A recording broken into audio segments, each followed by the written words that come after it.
Hello and welcome to my channel guys. CTET के exams के लिए कुछ इंपॉर्टेंट टॉपिक जो है मैं शेयर करने वाली हूँ। तो पहला जो मेन इंपॉर्टेंट टॉपिक है सीडीपी एंड पेडागोजी।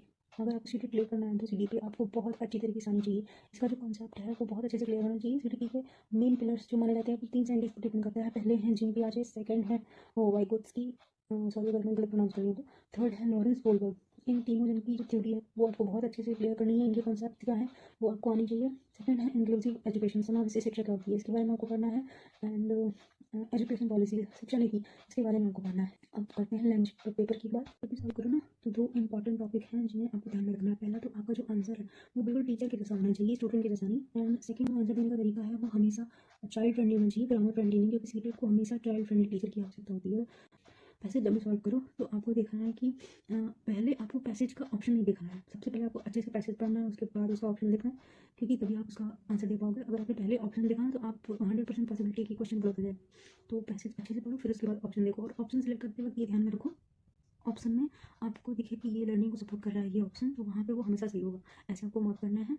और एलिमिनेशन मेथड भी आपको पता होना चाहिए। जैसे अगर आपको आंसर बिल्कुल भी नहीं आ रहा है, आप उसमें देखो कौन सा पॉसिबल आंसर सही जा रहा है वो अलग कर दो, और जो बिल्कुल ही नहीं जा रहा हो, जो बिल्कुल भी लग रहा हो कि वो गलत ही है, तो उसे पहले हटा दो। जिससे आपको आपका एक पॉसिबल आंसर मिल जाएगा, जिसे आप मार्क करके आगे बढ़ सकते हो। ईवीएस के लिए आपको 3 से 5 क्लास की जो एनसीईआरटी बुक है उसे बहुत अच्छे से पढ़ लेनी है। बहुत हार्ड नहीं पढ़ना है ऐसा कुछ, लेकिन इसको ऐसा पढ़ना जैसे कल की क्लास लेने जा रहा है, बस ऐसे पढ़ना। अब आते हैं सब्जेक्ट वाइज प्रिपरेशन पे। तो जिनका मैथ्स है, साइंस है, सोशल साइंस है, उनके लिए मैं बता दूँ मैथ्स के लिए बहुत बेसिक कॉन्सेप्ट आते हैं, जैसे कि फ्रैक्शन, परसेंटेज, नंबर सीरीज, इन सभी के टॉपिक से क्वेश्चन आते हैं ज़्यादा। और डेली लाइफ के प्रॉब्लम आते हैं कि मैथ्स वालों के लिए है। जो साइंस का हमेशा कॉन्सेप्ट बेस्ड क्वेश्चन होता है, वो कुछ लाइन नहीं होती, इसमें कॉन्सेप्ट क्लियर होगा तो साइंस के क्वेश्चन आंसर आप कर सकते हो। सोशल साइंस में फैक्ट कम, अंडरस्टैंडिंग ज़्यादा होती है।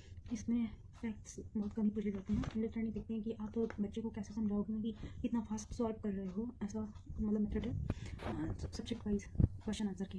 और सोशल साइंस वालों को मैं ये बता दूँ, देखो child friendly activity based learning वाला जो ऑप्शन होता है ना उसे टिक करना, क्योंकि वो ज़्यादातर वही सही होता है। तो ये सोशल साइंस के लिए एक टिप है। एंड अब आते हैं रियलिटी चेक की।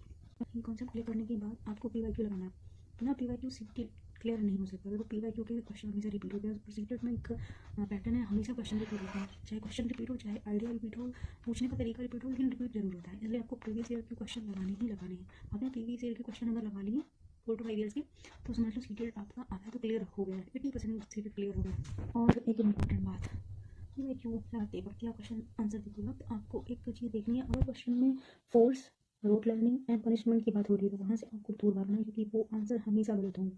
एंड मैं बता दूँ, जहाँ